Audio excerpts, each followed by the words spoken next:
Shalom Bapak Ibu, Saudara-saudari yang terkasih.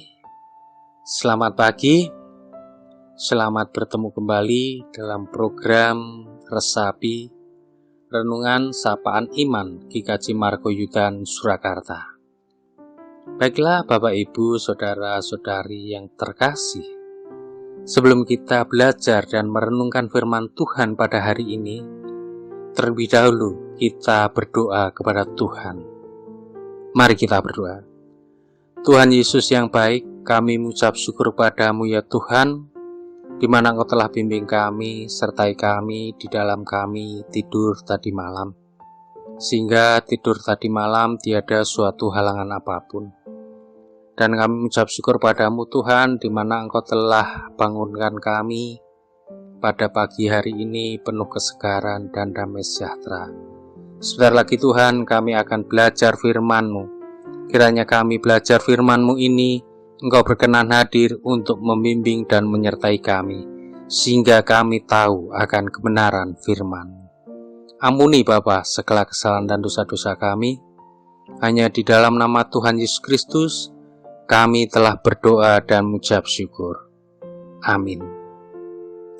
Bapak, Ibu, Saudara-saudari yang dikasihi Tuhan Yesus Kristus, untuk renungan firman Tuhan hari ini, kita ambil dengan tema kebergantungan kepada Allah. Kebergantungan kepada Allah.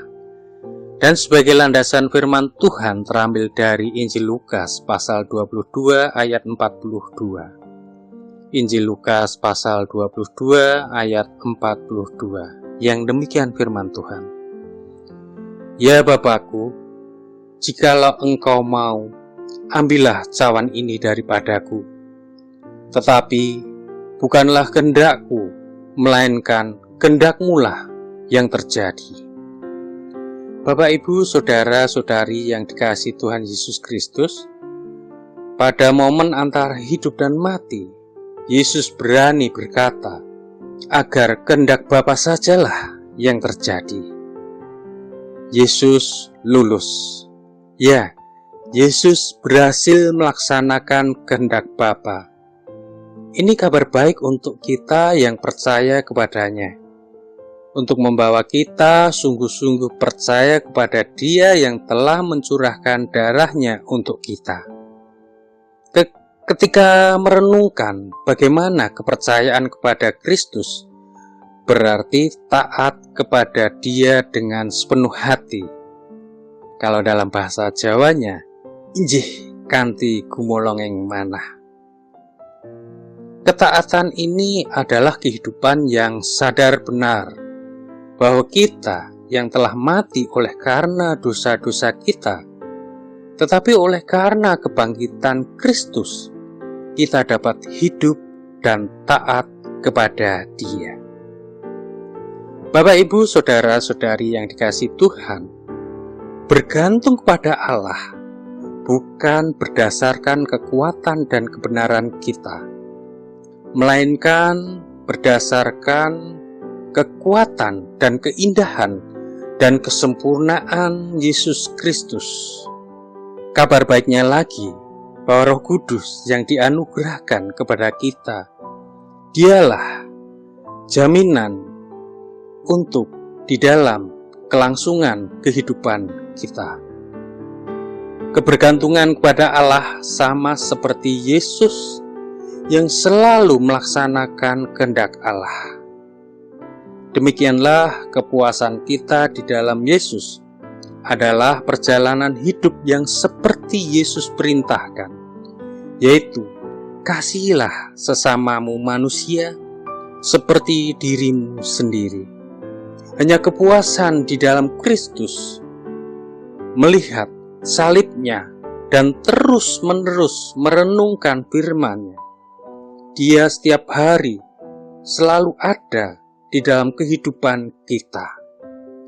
Hal inilah yang dapat membawa kita mengasihi sesama kita, mengutamakan sesama, dan di atas segalanya ada Kristus yang menjadi pusat hidup kita. Mari kita bergantung pada Allah untuk menerima aliran kasih sejati. Bersama Yesus, kita dapat berkata, biarlah kehendak-Mu yang jadi. Ini adalah kuasa dari Yesus yang ditanam dalam kita, sehingga kita dimampukan taat hanya kepada Allah saja, melaksanakan visinya dan terus melakukan apa yang berkenan kepadanya, yaitu membenci yang Allah benci, dan dosa dan mengasihi yang Yesus kasihi, yaitu adalah jiwa-jiwa. Bapak, Ibu, saudara-saudari yang dikasihi Tuhan, berdoalah untuk kekuatan ini. Mari kita bawa hidup kita kepada Kristus, dan mari kita menikmati persekutuan dengan Tuhan setiap hari. Dan sebagai penutup renungan kali ini, ada kata-kata mutiara yang cukup indah menurut diri saya, yaitu begini: kerendahan hati yang sejati adalah ketaatan dan ketergantungan sepenuhnya kepada Allah. Pertama adalah mengutamakan Allah, orang lain kedua, dan diri kita yang ketiga. Dalam segala sesuatu adalah yang kita utamakan adalah Allah. Bapak, Ibu, saudara-saudari yang dikasihi Tuhan, biarlah di dalam setiap langkah kehidupan kita, bukan kehendak kita yang terjadi, tapi biarlah kehendak Tuhanlah yang terjadi atas diri kita. Amin. Mari kita berdoa. Tuhan Yesus, tolonglah kami, sehingga ucapan Kristus adalah ucapan kami. Dan dalam rancangan kami, hanya Kristuslah yang selalu ada di dalam hati dan pikiran kami. Dan apa yang Tuhan kehendaki adalah dalam kehidupan kami sehari-hari. Amin. Tuhan Yesus memberkati.